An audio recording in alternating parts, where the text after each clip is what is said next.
In Act 1, Scene 7 of Macbeth, the story continues within Macbeth's castle, Inverness. Macbeth is deeply conflicted, wrestling with his conscience as he contemplates killing King Duncan to fulfill the witch's prophecy that he will become king. Alone, he ponders the consequences of such a violent act. Macbeth knows that Duncan is a good king, kind, humble, and widely loved. He realizes that if he kills Duncan, he will betray a man who trusts him completely, creating a wave of guilt and horror in his mind. He weighs the pros and cons, considering that although killing Duncan might give him the throne, it would also bring consequences he may not be ready to face. Macbeth reflects on how committing murder often results in the murderer facing a terrible fate. He worries that if he goes through with the plan, he will be haunted by his actions and punished either in this life or the next. Macbeth's guilt starts to feel overwhelming, and he fears that karma will come back to haunt him. As Macbeth continues to agonize over his decision, he also acknowledges that Duncan has been kind to him. Duncan has honored Macbeth and promoted him to Thane of Cawdor, proving his trust and loyalty. Macbeth realizes that he should be protecting Duncan, not plotting against him. The fact that Duncan is not only his king but also his guest adds to Macbeth's guilt, as there is a sacred duty to protect a guest under one's roof. This makes the thought of murder feel even more treacherous to him. Macbeth begins to feel unsure if he can go through with the plan, doubting whether he has the ruthlessness required to commit such a horrendous crime. Just as he is leaning toward abandoning the idea, Lady Macbeth enters.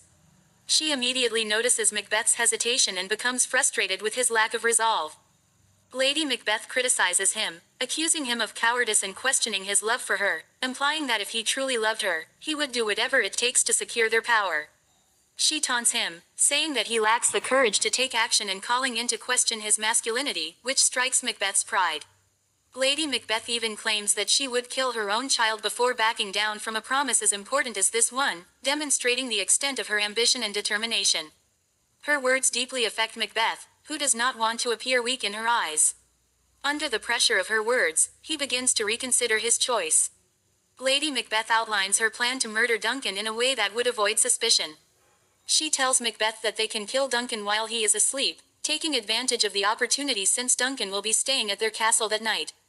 She further explains that they can frame Duncan's guards by using their weapons, making it seem as though they were the ones who committed the crime while they were in a drunken state.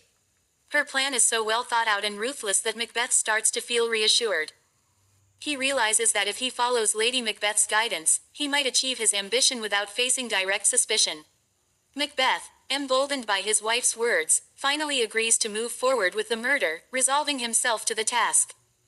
By the end of the scene, Macbeth's uncertainty is replaced with a cold determination as he decides to commit the murder and take the throne, sealing his fate. This scene captures Macbeth's inner struggle, his moral hesitation, and ultimately, his decision to abandon his conscience in favor of ambition. Lady Macbeth's manipulation and intense ambition drive Macbeth to embrace the darkness within himself, marking the start of his tragic descent. The scene effectively showcases the power dynamics between Macbeth and Lady Macbeth, highlighting how Lady Macbeth's unyielding ambition becomes